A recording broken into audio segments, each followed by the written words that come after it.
Hinumana kaninyo. Manausab kanimo. Santos nga Ebanghelyo sumala ni San Lucas. Himayaon ikaw o Ginoo. Sa ikanapulog 5 katuig kadto sa pagmando ni Emperador Tiberio, si Poncio Pilato mao'y gobernador sa Judea, si Herodes mao'y nagmando sa Galilea, ug si Felipe ngayang igsuon mo'y pangulo sa kayutaan sa Iturea ug sa Traconite. Si Lisanias mao'y namunuan sa Abilina ug si Anas ug si Caifas mao'y mga pangulong pari. Nini gayong panahona ang pulong sa Dios miabot kang Juan nga anak ni si Zacarias didto sa dapit nga awaaw. Busag gilukop pagtaak ni Juan ang tibuok kayutaan nga kasikbit sa suba sa Ordan ug nagwali siya miingon, hinulsuli ug biyai ang inyong mga sala ug pabunyag kamo, pasayloon kamo sa Dios.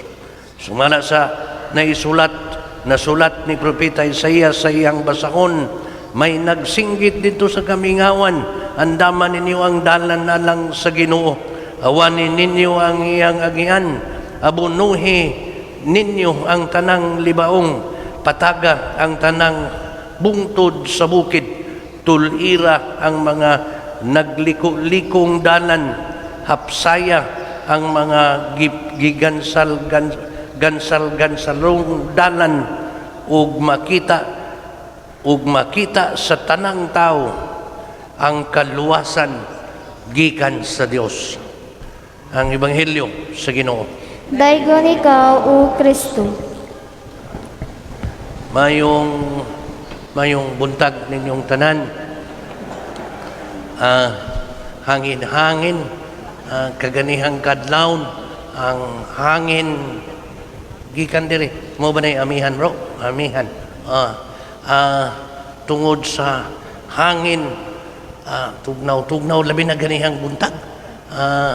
Unya di lang ana ang kandila sad ngari bisag unsaon pagdagkot kanang mapawong yun kay hangin man. Sige, bisag wa magsiga basta kay duharta na kagandila ang magsiga diyan dapita sa Advent Wreath. Kay ikaduhang Domingo man karon, no? Bisag unsaon pag dagkot inigsiga mapawong sad maaob sad tungod sa hangin.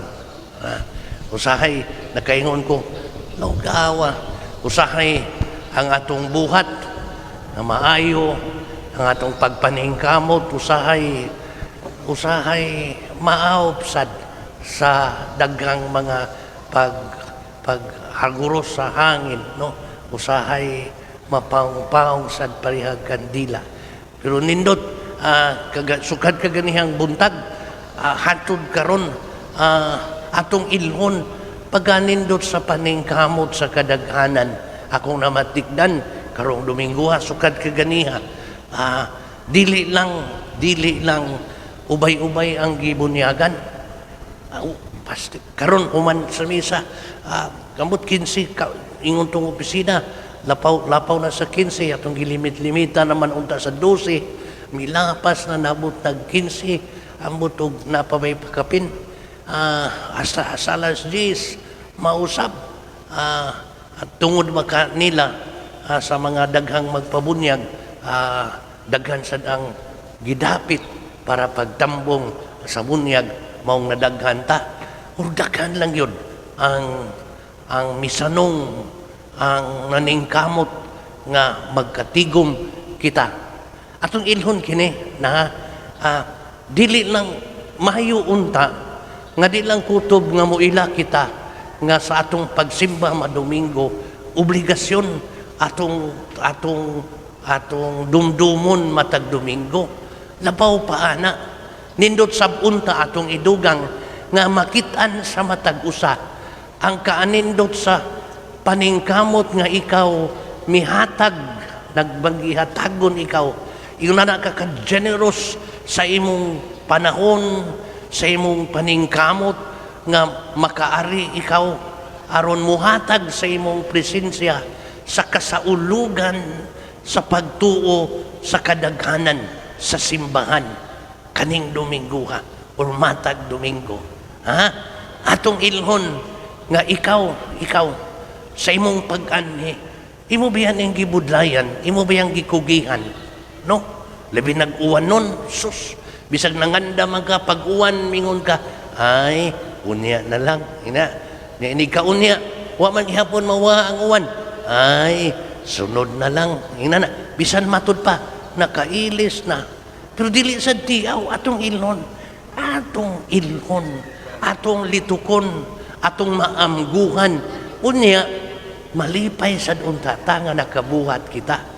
Nianang act, nianang gesture, nianang buhat sa pagkamanggihatagon. Ina ka-generous, ina ka-kamanggihatagon, mihatag sa imong presensya. Tanawa ang paghatag nimo sa imong presensya.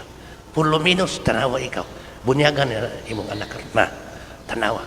Imog yung gilong sliban. Na, pastilan. Pero sa man ka nagpatupig hapon? Gapon? Tanawa. Nagpatupig siya gahapon. Kaya si Dudong ni, primero ni mong anak, punyagan man. Pastilan. Niya may simbag yung ka. Dakin salamat. Niya huwag yung ka malate. Munang naag yung ka pronsit. Salamat. Imo nang gibudlayan, imo nang gikugihan, imo nang gigastuhan sa imong panahon. Ang uban, mutuog kag sadi, ang uban gitiguman sa ilang ipamliti. Dihato'y may reklamo, mingon siya, Padre, musibba ko pero ako'y ikabriti. Ingon ko, ay, kuya, motong kay sibot man siya, gusto kong musibba pero ako'y ikabriti. Nakamatikod ko sa iyang nindot nga tinguha, mingon ko, unya, unsa may imong gustong mahitabo. Sa gusto lagi kong musimba, Padre, wala ko ikaplite, wala ko musumpay. May gani kay nakahuna-huna sa kupagingon, ay, kini na lang pangayo sa Ginoo o plite. Misiga iyang matay siya. Iyang gituman, nangayo siya sa... Pero akong gipaapasan pag-ingon, ayaw pangayo og pliti sa Domingo, og pliti sa Ginoo, inig Domingo ha. Sugod ugma, Lunes, pangayo daan. Ingon siya. Motong pagkaugma, matod pa sa Sugilanon, pagkabuntag, hangad-hangad din sa sila. Ginoo, simba ko og Domingo, tayo kong pamliti. Tinodanay bitaw. Pag Martes, hangad-hangad lang gihapon siya. Ako naman na istorya. Tanto niyang hangad, kita siya siyang nangka. Iyang nangka, ang bunga sa iyang nangka, igo ng humbaon. Katilaw kag humba nga nangka. Katilaw kay Inday. Mga og humba. Nangka ba gihumba? Nangka ba gihumba? Pastang lami. Iyang gikuha ang nagka ug iyang gihumba, iyang gisuroy sa silingan, iyang gisuroy sa silingan, ang silingan na mayad sad. Pagkagabiin nakaamgo siya, ingon din siya, Ginoo, pamliti raman tay akong gipangayo, imo mang gipagapinan og para kolekta. Pastilan. Tinud-anay lagi. Pagka Domingo, na siya. Nawa nga nabot diha. Ay, kini laging imuhang generosity nga mihatag sa imong presence aning kalihukana. Atong ilhon, ato ning kugihan sa pagbitbit ba sa atong pamalandong kay usahay dili nato mamatikdan ang nindot natong mga buhat, Kining grasya ba ato tang pangayoon karon sa maong kasaulugan. Ginoo, malipay sad unta ko nga makaamgo ba nga nagbuhat baya dihay ko og nindot ug nakani sa kanang imong tanang mga gipaningkamutan pagbuhat og maayo, makaamgo unta ka nga nagbuhat ka sa nindot, nagbuhat ka sa maayo, unya sa maong pagkaamgo malipay sad unta ikaw. Gani makasaulog sad ikaw sa nindot nga nabuhat nimo nga maayo. Ha? Kay usahay daghan na tang naabitay maluoy ka. Naay daghang reklamo. Naay daghang reklamo sa ug nagbagulbol nga nag-ingon siyaro naman sad. Wa gyud sila kakita sa akong gipaningkamutan nga maayo. Ang ila lang nakit-an, ni ginikanan, ni isig katao, ni silingan, ang dautan lang nga iyang nabuhat. Usahay, ang dautan nga nabuhat, kaniadto pa. Ni nagpabilin nga nakit-an, bisag wa na, unya, bisag unsaon, pagpaningkamot, pagbuhat sa maayo, dautan lang gihapon ang tanaw sa katilingban. Gani ang peligro kay siyasad nga natungdan, wa kakita, wala kaamgo sa nindot baya day niyang gipaningkamutan. Ang kanang grasya ka, mo'y atuntang pangayoon, ha? Nindot ang mga pasalig sa mga pagbasa karon pisan ninduta. First reading lang daan, miingon dayon, mitambag dayon, hubungan na kanang imong sapot sa nina nga imong gisulob sa kasulap, gisulob sa panahon sa imong masulubon, sa imong pagbangutan, hukasan na unya isulob ang sanina sa pagsaulog sa himaya nga iya gitanyag sa Ginoo nimo. Nindot ang inglang ingon, nagpaabot sa gingharian sa langit. Ato na lang ingnon, dugay na nang gitanyag, naanaunta, usahay, ato ato nga palayo-layo, usahay, atong mataligaman, nanampiling mangugayin tayo, nanampiling. Kadusam ni Muhammad, Father, oy, giganahan, kibaw ka, makadasig baya, dasig kay, makadasig man, ang nindot ninyong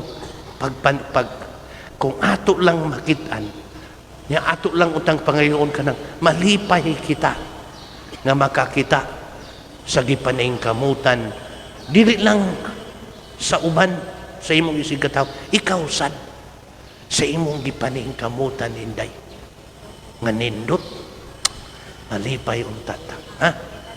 Bahala nagdi makitaan atong anadanaron na ganihan ra magiko kita di buhay pesan nindota imong pagmata nimo karong buntag ang imong buhok kulor ihon ana na nananday imo nang gi koloran basta nindota, ha? Doon na imong mga apo na kayo mga apo sa inyo daghan, ha? Na kay apo dito nga miingon, lula kagwapa sa imong buhok ko'y ginag ka.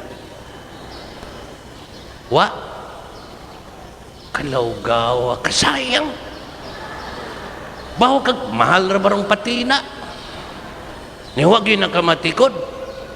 Atong bantayan ugway nakamatikod, ugway mo sulti nya kita awa man ni sulti mura lang sa guwa, pero naaga ni mo sulti labi nagtag sara so kagwapa ba si imong buhok kolor moingon day asagaran na ba tungod kay wa ka maanad murag di ka ganahan maminaw sa di ka ganahan maminaw yaga-yaga maka tingali ning iya talawgaw mong anak nindayo gamay pagani taas nagbuhok Imo nang patinaan po. Ayaw sa ayaw. Sige. Sige, alas 8:30 na ba? Dia lang sa takutom, ha? Kana lang agrasya. Nindot ang tanyag sa Ginoo nato. Ang kanindot siyang pag-atiman. Ibaw ka? Ato biyan ng natagamtam na unta. Gani, naningkamot kita pag-atiman nanay sad sa usag-usa. Sahay, atong mataligaman ang kanindot ni ini. Karon, atong ilhon. Gani atong litukon. Gani atong saulugon. Ha? Saulugon. Sa kaanindot di ay. Ang sa tanan nga mga matud pagkaganiya sa salmo, sa mga dagkong butang, nagibuhat sa Ginoo nako. Sa gibuhat sa Ginoo nimo nato. Ilhon ta kana, sa ulugon ta kana. Amen.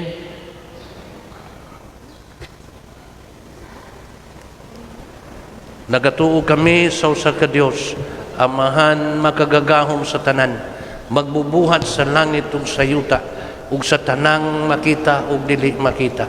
Nagatuo kami sa usa ka Ginoo, si Hesus Kristo ang bugtong anak sa Dios, gianak samahan sa wala pay Dios gikan sa Dios. Kahayag gikan sa kahayag.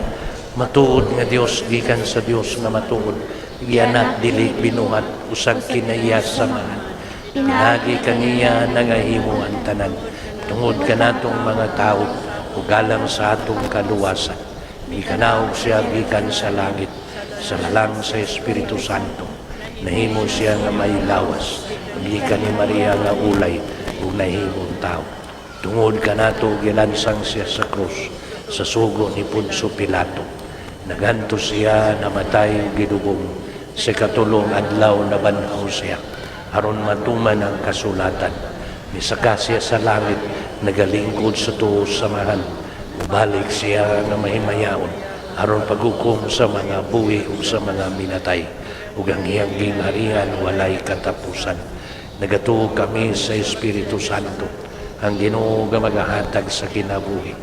Nagagikan siya samahan sa anak, dungan samahan sa anak. Gisimba siya ug gihimaya, misulti pinagi sa mga propeta. Nagatuo kami sa usa santos katoliko ug apostoliko nga simbahan. Nagaila kami sa usa ka bunyag alang sa kapasayloan sa mga sala. Nagapaabot kami sa pagabanhaw sa mga minatay ug sa kinabuhi sa umaabot nga kalibutan. Amen.